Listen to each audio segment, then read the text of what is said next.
Hello guys, hello Sagittarius, welcome dito sa aking channel, Kapalaran 888. Welcome. Alamin natin kung anong messages, vibration, gabay, energy para sa linggong ito. So ito ay weekly tarot reading para sa lahat ng Sagittarius. Thank you lahat sa mga bago nating subscribers. And doon sa mga dati kong subscribers, maraming salamat po. Okay. First card mo Sagittarius is talent. Okay? So, ano man ang talent mo, ano man ang kaalaman mo, ano man ang skills na meron ka sa ngayon, naka-highlight siya sa linggong ito. Okay? Pwede yung iba sa inyo dyan, siguro meron kayong mga talento, knowledge, wisdom, or even skills na siguro tinitake for granted nyo.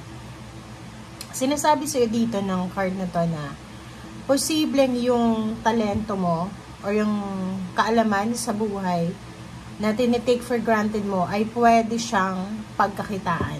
Okay?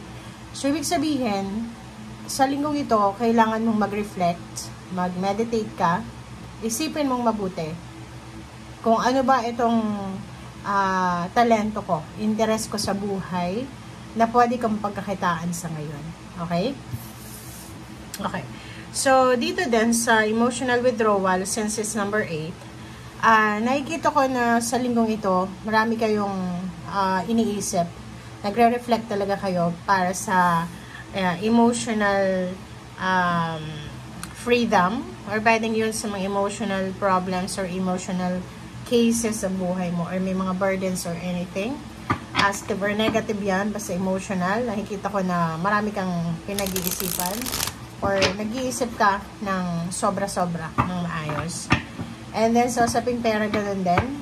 Nakikita ko sa'yo dito na marami kang iniisip na new beginnings, strategy, parang ganun, plannings, tungkol sa iyong financial. Okay? Lalo na sa iba na gustong pumunta ng ibang bansa or iba gustong mag-level up yung kanilang financial well-being. Okay? Okay. 7 of Pentacles. Nakikita ko na may isang Sagittarius na naghihintay sa bonus or pwedeng 13-month pay or anything na financial windfall. So, comment down below if you resonated. Kung naghihintay ka ng pera or naghihintay ka ng lump sum or payouts, payments, or pwedeng anything na involve yung money. Okay? Be patient.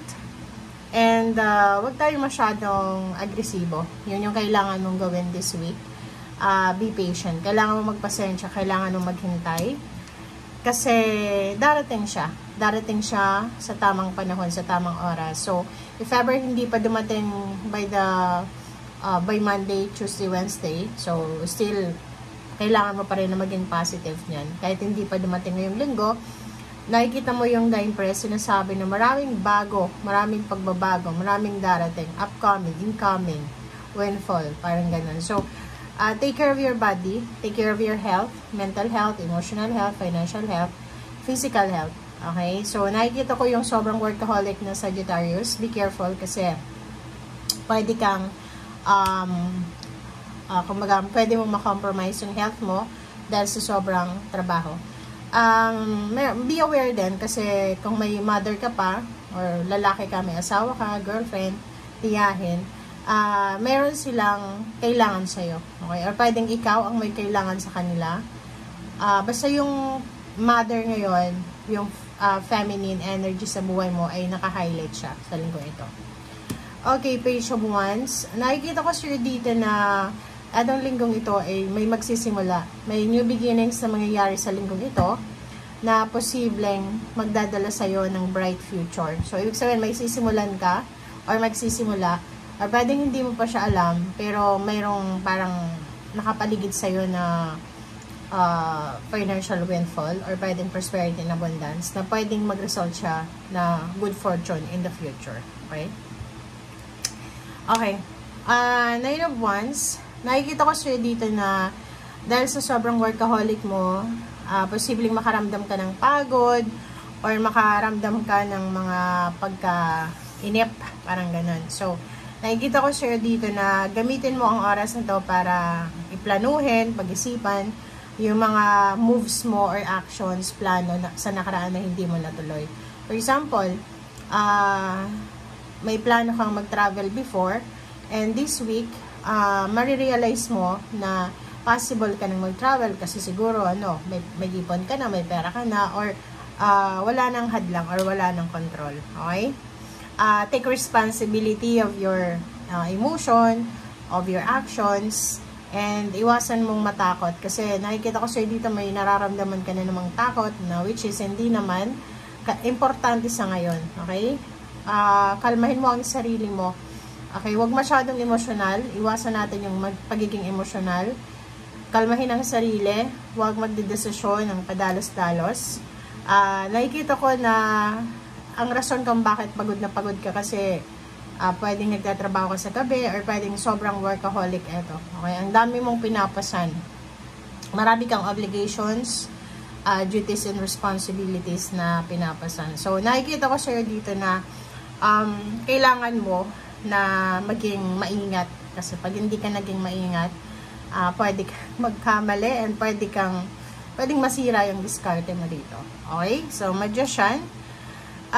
Magician is isang milagro, isang unexpected result ang posibleng mangyari, or isang unexpected help ang posibleng darating sa iyo, Sagittarius. So, nakikita ko so much happenings. Maraming pangyayari sa linggong ito na pwedeng makatulong sa iyo para ma-resolve yung mga emotional issues, yung takot mo, yung mga nahang, or pwedeng yung mga stagnation mo.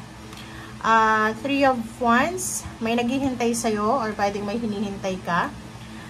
Or pwedeng yung iba sa inyo dyan, sobra ng impatient sila na makapagbakasyon, makapagpahinga, yung walang trabaho, parang ganun. So, nakikita ko yun. Reverse card na Justice. Yung Justice card na reverse is parang may isa kang kapamilya, kaibigan, kakilala na parang ano na siya sobrang impatient niya na. Lalo na kung nasa ibang bansa ka, pagod na pagod ka, parang iniisip mo na gusto mong umuwi ng Pilipinas for Christmas and New Year holiday, but impossible. Kasi wala kailangan mong tapusin yung kontrata. Okay? Emperor, mag-iingat ka kasi posibleng magkaroon ka ng misunderstanding, or pwedeng magkaroon ka ng kaaway or kasagutan, katampuhan, na mataas yung posisyon sa trabaho, sa politika, parents, siblings, so parang ganun. So, be careful kasi meron ding possibility sa linggong ito dahil sa sobrang pagod mo, sa daming obligations, sa daming kinakatakutan, sa daming nangyayari sa paligid. So, pwedeng maging sensitive ka, kaya nga sinasabi sir dito na iwasan mong maging emotional, iwasan mong maging sensitive kasi pwede kang makakuha ng kaaway, kadiskusyon, or kasamaan ng loob sa linggong ito. Okay? So, yan guys ang sinasabi ng Barata. Thank you for watching and see you again. Bye!